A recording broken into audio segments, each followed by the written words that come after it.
குணாவும் ஐகோவும் 5 நாளா தங்களோட பயணத்தை தொடர்றாங்க. அதுக்கப்புறம் ஐகோவுக்கு கொஞ்சம் போர் அடிக்குது. அகாடமிக்கு போக எவ்ளோ நேரம் ஆகும்னு கேக்குறா. அகாடமி ரொம்ப தூரத்துல இருக்குன்னு குணோ சொல்றான். அங்க போய் சேர எப்படியும் 1 மாசம் வரைக்கும் ஆகும்னு அவன் கணிக்கிறான். ஐகோ தங்கூட அகாடமிக்கு வரப்போறது இல்லைன்னு குணோவுக்கு தெரியும். இருந்தாலும் அவளோட முடிவுல உறுதியா இருக்கியான்னு அவன் கேக்குறான். அதுக்கு ஐகோ பதில் சொல்றா, தான் ஒரு இடத்துல கொஞ்ச நாளாவே அவளுக்கு கல்யாண வயசு வந்துடுச்சு. அதனால அவ கல்யாணம் பண்ணி செட்டில் ஆகணும்னு நினைக்கிறா. அப்போதான் அவ வாழ்க்கைய முழுமையா ஆரம்பிக்க முடியும்னு தோணுது. அவன் கூடவே இப்படியே போயிட்டு இருந்தா அவளுக்கு ரொம்ப வயசாயிடும்னு சொல்றா. நல்ல வரன் அப்புறம் கிடைக்காது. அவ என்ன சொல்றான்னா, இது இப்போ இல்லனா எப்பவுமே நடக்காது. இப்போ இதை விட்டா வாழ்க்கையே வேணான்னு முடிவு பண்ண மாதிரி ஆயிடும். மொத்தமா ஒரு வாழ்க்கையை அமைச்சிக்கிற எண்ணத்தையே கைவிட்ட மாதிரி ஆயிடும். குணு அவளை எமோஷனலா பிளாக்மெயில் பண்ண பாக்குறான். அவ இல்லாம அவனால வாழ முடியும்னா அவ நினைக்கிறாளான்னு கேக்குறான். அதுக்கு ஐகோ என்ன பதில் சொல்றானா, நிஜமாவே அதுதான் விஷயம்னா அவரு பிரின்சஸ் மெரைய தூக்கி போட்டுட்டு இவளை கல்யாணம் பண்ணிப்பாரா?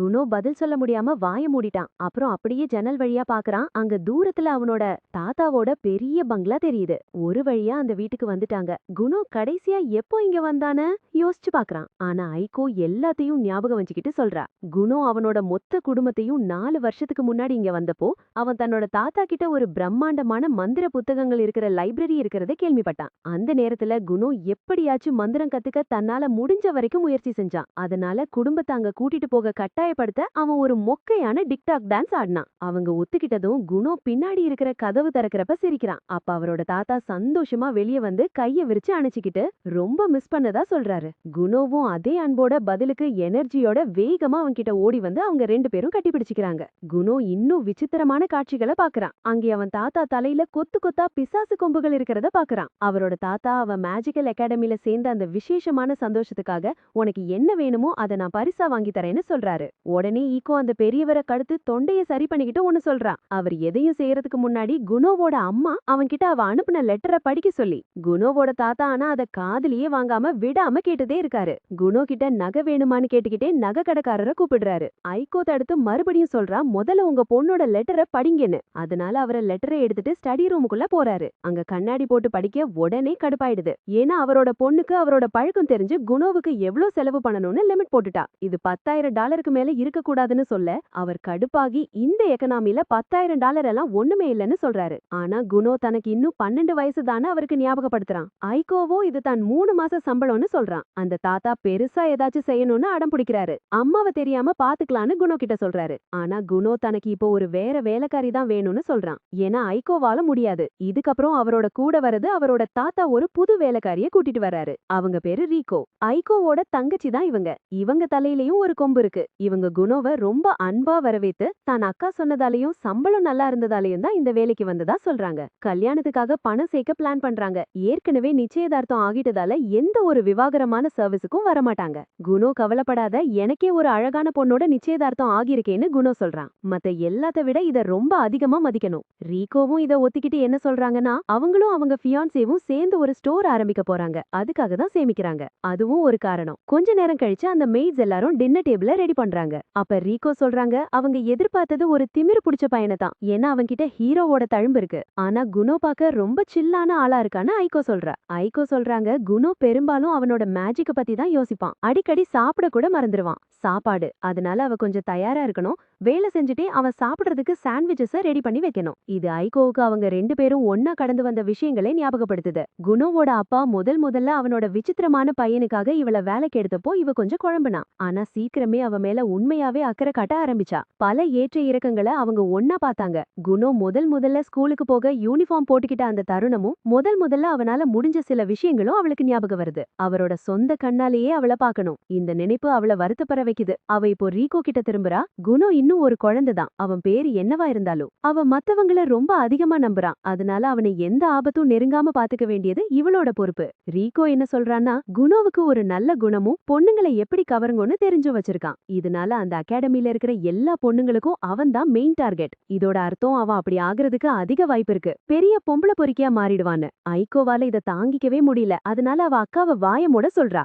குணோ ஒரு தேவதை மாதிரி, அவன் கண்டிப்பா அப்படி பண்ண மாட்டான். அடுத்த நாள் காலையில குணோ பேக் எல்லாம் எடுத்துக்கிட்டு கிளம்புறப்போ ஐகோ அவ ரூமுக்கு வந்து வண்டி ரெடியா இருக்குன்னு சொல்றா. அவ ஐகோ இதுவரைக்கும் செஞ்ச எல்லாத்துக்கும் நன்றி சொல்றான். அவ இல்லாம தான் இந்த நிலைமைக்கு வந்திருக்கவே முடியாது. அவ இல்லனா அவ இன்னைக்கு இந்த நிலைமையில இருந்திருக்கவே மாட்டான். அவன் சொல்றான், அவளை திரும்ப பார்க்க சில வருஷங்கள் ஆகும்னு நினைக்கிறேன்னு. ஐகோ அவனுக்கு கவலைப்படாதன்னு சொல்றா. ஏன்னா அவ அவனை அவனுக்காக வெயிட் பண்ணுவா. அப்ப அவளுக்கு கல்யாணம் கூட ஆகியிருக்கும், ஒரு குழந்தையும் இருக்கும். அவங்க கட்டி பிடிச்சு பிரியறாங்க. அப்புறம் குணோ அந்த வண்டியில ரீகோ கூட ஏறுறான். அவரோட தாத்தா இங்கேயே ரகசியமா என் கூடவே இருந்துருன்னு கெஞ்சுறாரு. ஆனா குணோ அத கண்டுக்காம வண்டிய கிளம்புறான். தாத்தாவையும் ஈகோவையும் அங்கேயே விட்டுட்டு போறான். குணோ திரும்புறான். ரீகோ கிட்ட போய் அவளுக்கு ஓகேவான்னு கேக்குறான். தன் வருங்கால கணவனை தனியா விட்டுட்டு வரது அவனை பார்க்க இன்னும் பல வருஷம் ஆகுமே. ஆனா ரீகோ என்ன சொல்றாங்கன்னா, இதுல எந்த பிரச்சனையும் இல்ல. ஏன்னா அவங்க இத பத்தி ஏற்கனவே பேசிட்டாங்க. அவங்க பிளான் பண்ற பிசினஸுக்காகவும் பணத்துக்காகவும் தான் இத பண்றாங்க. குணோ என்ன மாதிரி பிசினஸ் ஆரம்பிக்க போறீங்கன்னு கேட்க ரீகோ சொல்றாங்க, ஒரு நல்ல ரெஸ்டாரண்ட் ஆரம்பிக்கலாம்னு முடிவு பண்ணிருக்காங்க. ஏன்னா அவளுக்கு சமைக்க பிடிக்கும். எது எப்படியோ ஒருவேளை அவங்க ரெஸ்டாரண்ட் சரியா ஓடலன்னா அவங்க ஒருவேளை கிச்சன் நைட் மேஷ் ஷோல வந்து நேரடியா கார்டன் ராம்சி கிட்டயே டோனட்னு திட்டு வாங்குற சான்ஸ் கிடைக்கும்.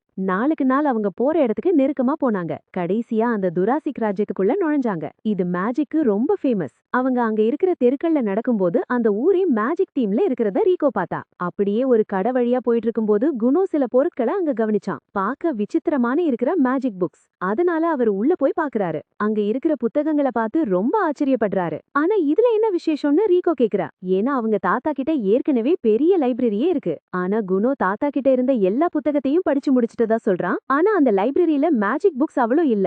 ஆனா இந்த கடை முழுக்க மேஜிக் புக்ஸ்காகவே இருக்கு. இதெல்லாம் ரொம்ப அபூர்வமானது. அப்ப ரீகோ கேக்குறா, அவர் ஏதாவது வாங்க போறாரான்னு தெரியல. ஆனா அதுக்கு நாம ஒரு பெரிய தொகையை செலவு பண்ண வேண்டி இருக்கும்னு குணோ சொல்றான். ரீகோ ஒரு புக்கோட விலையை எட்டி பாக்குறா. அப்ப ஒரே ஒரு புக்கோட விலை $5 மில்லியன் அதிர்ச்சி ஆயிடுறா. அவ இவ்ளோ பணத்தை என்னால பல ஜென்மம் எடுத்தாலும் சம்பாதிக்கவே முடியாது. அதுல கால் பாசி பணம் இருந்தா கூட அவளோட கடை அப்புறம் நிறைய கிளைகளையும் ஆரம்பிச்சிடலான்னு குணோ சிரிச்சுக்கிட்டே சொல்றான். இந்த மேஜிக்கல் புக்ஸ் எல்லாம் ஒரு வகையான, அதனாலதான் இதோட விலை அவ்வளவு அதிகமா இருக்கு. ஒண்ணு வாங்கவே அவ்வளோ ஆகும். அவங்க அங்கிருந்து கிளம்புறதுக்கு முன்னாடி கண்ணாடி போட்ட ஒரு பொண்ணு அவங்க கிட்ட வந்து குணோ ஒரு மெஜிஷியனா மேஜிக் அகாடமில படிக்கிறாரான்னு கேக்குறா. குணோ சிரிச்சுக்கிட்டே இப்போதைக்கு நான் ஒரு அப்ளிகன்ட் தான்னு சொல்றான். ஆனா அந்த பொண்ணு ரொம்ப ஆர்வமா அவனோட மேஜிக்க காட்ட சொல்லி கேக்குறா. குணோ உடனே அவளை அசத்த ஒரு குட்டி பூனிய தன் மேஜிக்கால உருவாக்குறான். அந்த மேஜிக் அவளுக்கு ரொம்ப பிடிச்சு போச்சு.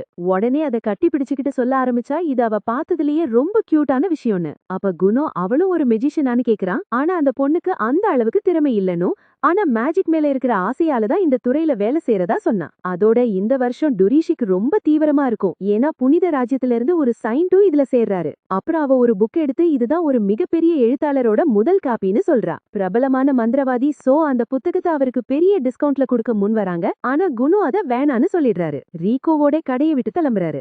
ஏன் இந்த ஆஃபரை வேணான்னு சொன்னீங்கன்னு அவ கேக்குறா. அதுக்கு குணோ அந்த புத்தகம் முன்னாடி அவரு சோ கூட வேலை செஞ்சப்போ அவரே தயார் பண்ண நகலா இருக்கும்னு சொல்றாரு. அப்புறம் அவங்க பலவிதமான ட்ரெஸ்ஸஸ் விக்கிற ஒரு கடைக்குள்ள போறாங்க. அந்த ரீகோ விதவிதமான ட்ரெஸ்ஸ போட்டு பாக்குறா. குணோவும் அங்க இருக்கிற துணிகளை தொட்டு பாக்குறாரு. அவர் அங்க இருக்கிற ஸ்டோர் கீப்பர் கிட்ட இது எந்த மிருகத்தோட ரோமோன்னு அவன் கேட்க, அதுக்கு அவர் சொல்றாரு, இது ஒரு கருப்பு நரியோட ரோமம்னு. குணோ ஒரு நிமிஷம் யோசிச்சுட்டே டக்குன்னு கண்ணு முன்னாடியே ஒரு கருப்பு நரிய உருவாக்குறான். இத பார்த்த அந்த கீப்பரே ஷாக் ஆயிடுறாரு. ஏன்னா அது அப்படியே அச்சசலா நிஜ மாதிரியே இருந்தது. அவருக்கு ஒரே குழப்பம். ஆனா குணோ எதோட உணர்வு எப்படின்னு தெரிஞ்சா எது வேணும்னாலும் உருவாக்க முடியும்னு சொல்றாரு. அந்த கீப்பர் யோசிச்சுட்டு ஒரு கேள்வி கேக்குறாரு, தனக்காக ஒரு பொண்ணை உருவாக்க முடியுமான்னு. இதனால செம கடுப்பான ரீகோ அந்த ஜொல்ல விடுற கடைச்சாரரை அடக்கி வாசிக்க சொல்லி அந்த கடையை விட்டு கிளம்புறாங்க. அந்த சின்ன ஊரை விட்டு டெரிசிக் வகர நோக்கி போறாங்க. 2 நாள் பயணத்துக்கு அப்புறம் ஒரு வழியா அங்க போய் சேர்ந்துட்டாங்க. அவங்கள வரவேற்கிற மாதிரி ஒரு பிரம்மாண்டமான மேஜிக் அகாடமி அங்க இருக்கு. அது குணோ முதல்ல கற்பனை பண்ணதை விட ரொம்பவே பெருசு. நாம எங்க தங்க போறோம்னு ரீகோ கேட்க, கவலைப்படாத, நமக்கு ஒரு டாம் கிடைக்கும்னு குணோ அவகிட்ட சொல்றான். அங்க அவ அவனோட தங்குவா. ஆனா உள்ள போனதும் அவங்க ஆசை எல்லாம் நொறுங்கி போச்சு. எல்லா டாம்ஸும் ஏற்கனவே ஃபுல் ஆயிடுச்சுன்னு ரிசப்ஷனிஸ்ட் சொன்னாரு. அவருக்கு ரூம் வேணும்னா முன்னாடியே அப்ளை பண்ணிருக்கணும்னு சொல்லிட்டாரு. என்ன பண்றதுன்னு தெரியாம வெளியே வராங்க. அப்ப ரீகோ கேக்குறான், நாம ஏன் ஒரு ஹோட்டல் எடுக்க கூடாதுன்னு. அதுக்கு குணோ சொல்றான், நாம இங்க சில வருஷம் தங்க வேண்டி இருக்கும். அதனால ஹோட்டல்ல தங்குறது ஒண்ணும் அவ்வளவு சீப்பா இருக்காது. அவன் யோசிக்கிறான், வாடகைக்கு ஒரு ரூம் பாக்கலான்னு நினைக்கிறான். அப்போ அந்த ரிசப்ஷனிஸ்ட் அவங்க பின்னாடியே வந்து பக்கத்துல இருக்கிற வீடுகளை காட்டக்கூடிய ரியல் எஸ்டேட் ஏஜென்ட்ஸோட நோட்டீஸ கொடுக்கறாங்க. அத பார்த்த உடனே குணோவோட கண்கள் அப்படியே ஜொலிக்குது.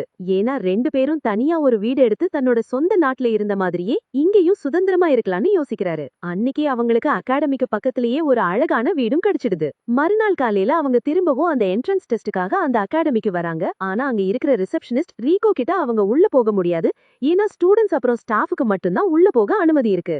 உடனே ரீகோ அவங்களுக்கு லஞ்சம் கொடுக்க ட்ரை பண்றா. ஆனா இது இந்தியா இல்லையே, அதனால அது வேலை செய்யல. ரீகோ வெளியவே வெயிட் பண்றா. அதே சமயம் லூன்னு சொல்லப்படுற அந்த ரிசப்ஷனிஸ்ட் குணோவ ஒரு காரிடார் வழியா கூட்டிட்டு போய் ஒரு புல்வெளிக்கு வராங்க. அங்க ஏற்கனவே ஒரு 3 பேர் அவங்களோட டெஸ்டுக்காக காத்துட்டு இருக்காங்க. ஆனா இந்த வீடியோ இதோட முடியுது.